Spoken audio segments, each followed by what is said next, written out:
Our overstimulating environments make it really difficult to pay attention. Actually, that's a little bit incorrect. We pay attention all kinds of places because our environments are so overstimulating.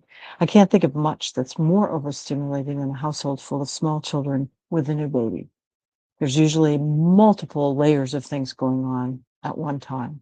And when I say stimulating, I don't mean intellectually stimulating, I just mean sensory overload. Too much to see, too much to hear, too much to smell, and way too much usually going on in the head of the person who's trying to manage all of it. It's very difficult to be selective about what we pay attention to.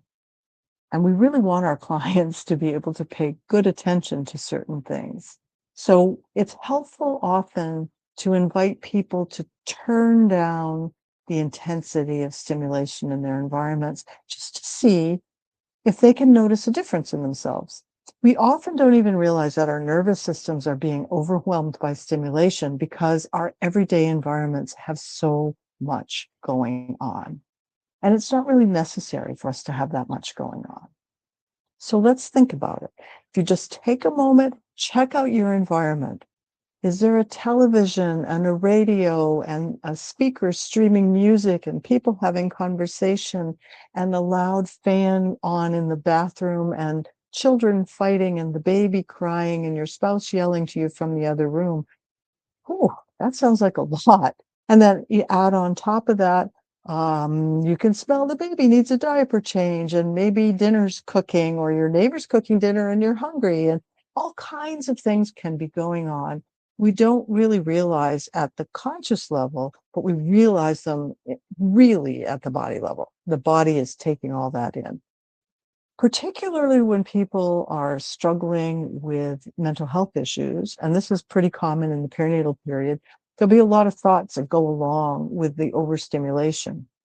Kids are watching too many screens. I'm a bad mother. This place is dirty. I'm a bad mother. My spouse is hollering at me. I'm a bad partner.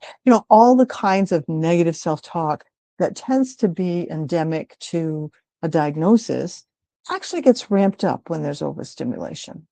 So today I'm just inviting you to notice the stimulation in your environment, no matter what it's like. It might be relatively minimal compared to what I've just described, but see if you can bring the volume down a little bit and notice what that is like inside you.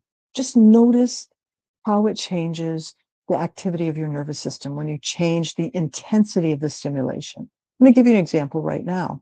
I'm sitting here with a couple of lights on because I'm making a video. But if I turn this light off, just this light here,